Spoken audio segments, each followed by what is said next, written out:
welcome to the Rangers Wire podcast. It's myself, Gary, joined by Dex as ever. Dex, how you doing, mate?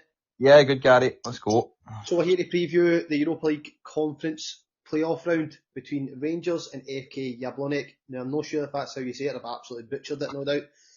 Again, I don't know a great deal about this side.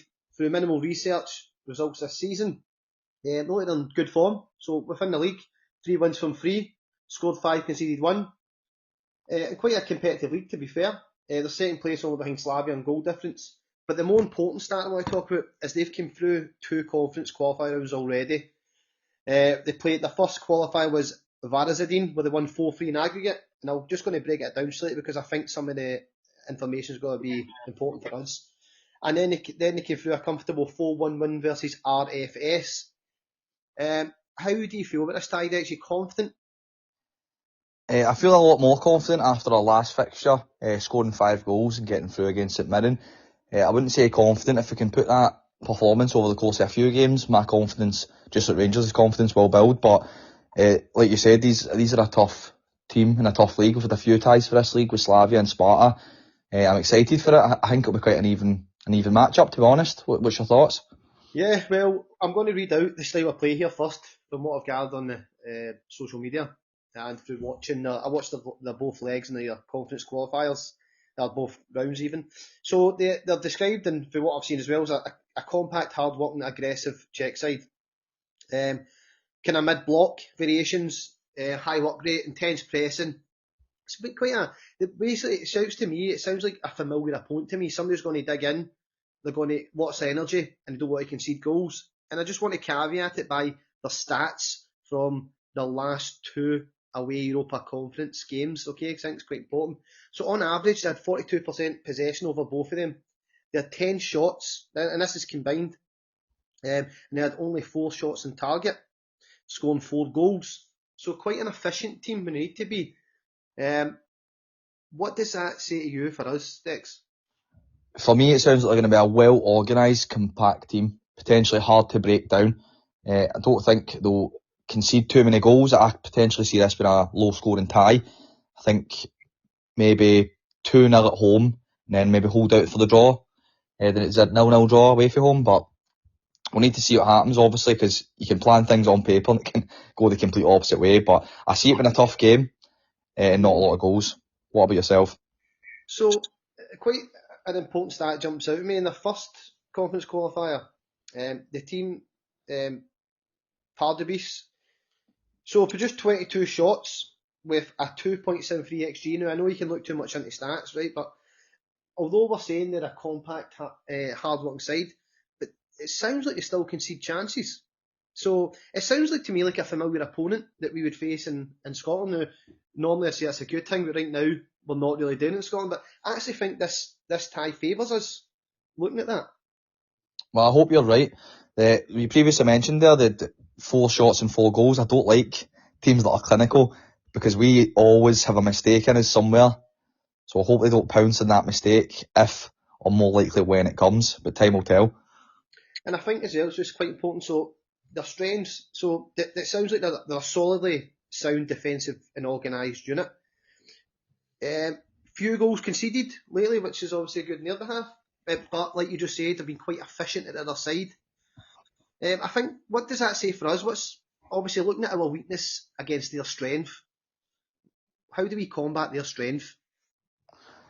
Well, we'll need to be smooth and slick in the passing. I think I see our midfielders and defenders give away the ball far too often. Just like any game, but specifically this time, we're going to need to cut that out.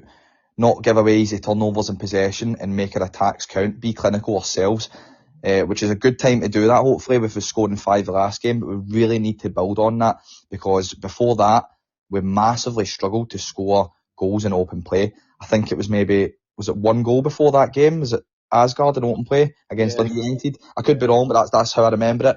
And that's a major problem with these European ties. You need to create chances, and when you create them, you simply need to finish them. Mm-hmm.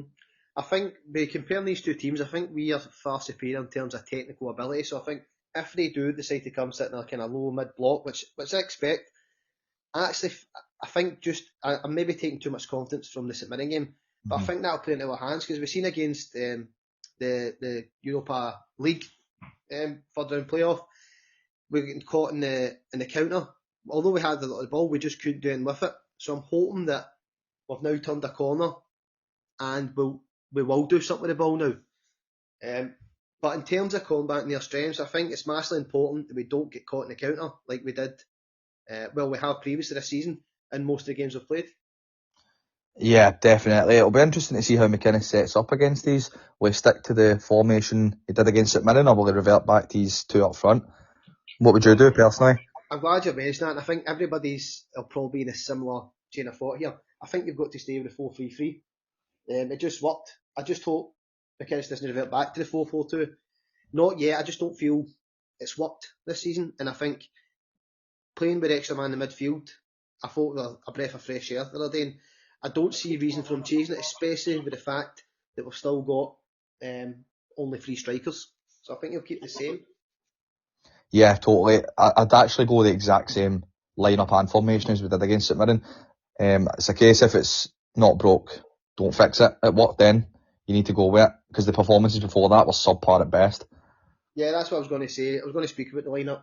I would go the exact same as well. I know before the St Mirren game, I said that I wasn't too comfortable with Nadiri starting up front himself, and I thought he was okay. I don't think he was brilliant, but I think what he done was he created a lot of space. You know, he runs about. Sometimes it's like headless chicken, but I feel that he deserved the chance. He deserves the chance to start this game on Thursday, and I would go the exact same lineup.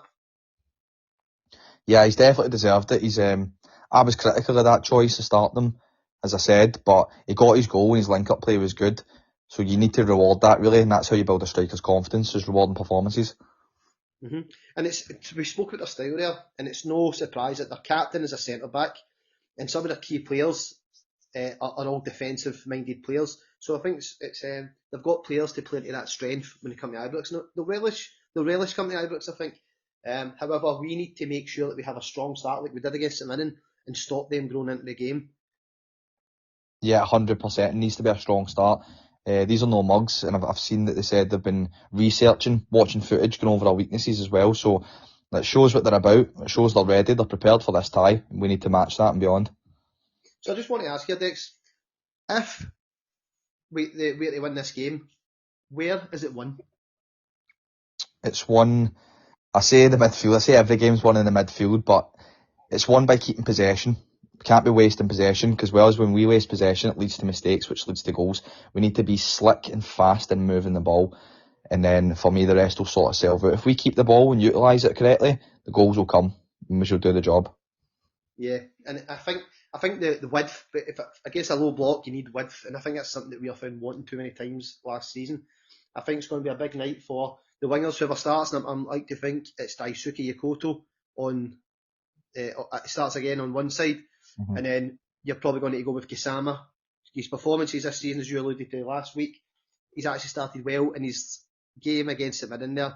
I thought it's the best I've seen him in the Rangers t-shirt. So I think it's going to be, if we're going to win this game, which I truly believe, and we'll get to predictions in a minute, I think it's going to be the width. Maybe not directly goals or assists, but I think stretching the game, allowing Dragicevic to step forward and potentially Chuck Wani. Yeah, I hope we do get another performance like that for Gisama, because I'd be inclined to agree with you. I think that was his best performance I've seen. He was so positive, so dangerous every time he got the ball. And he could have got more than his goal, hit the bar, danger throughout. Hope we get the same performance. And I'm already a massive fan of Dasuke. He looks like a tidy little player. I just want to see him improve his fitness so he can last longer than a half.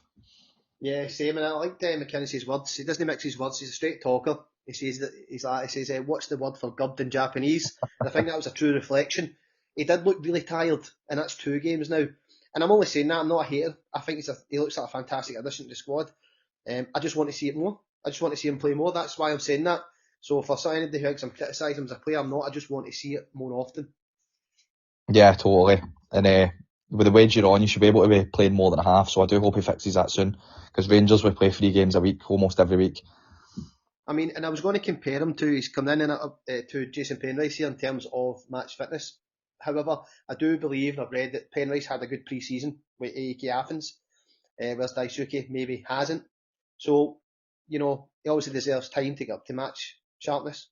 Yeah, totally. It just shows you the difference that having a good pre-season does for you. No, absolutely. So on the other hand, then, if the game is to go south and look to get we'll say a negative result, it'll be a draw or a defeat. Where do you think that would come from, Rangers? Truthfully, with this tie, especially being at home, the only route I see us in defeat is for defensive mistakes, which we've seen far too often already this season alone.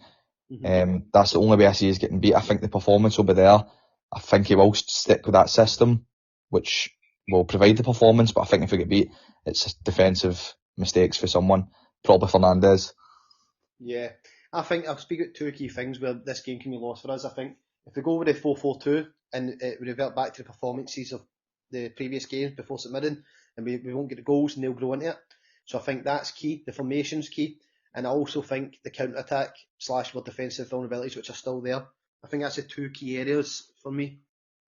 Yeah, I need to agree.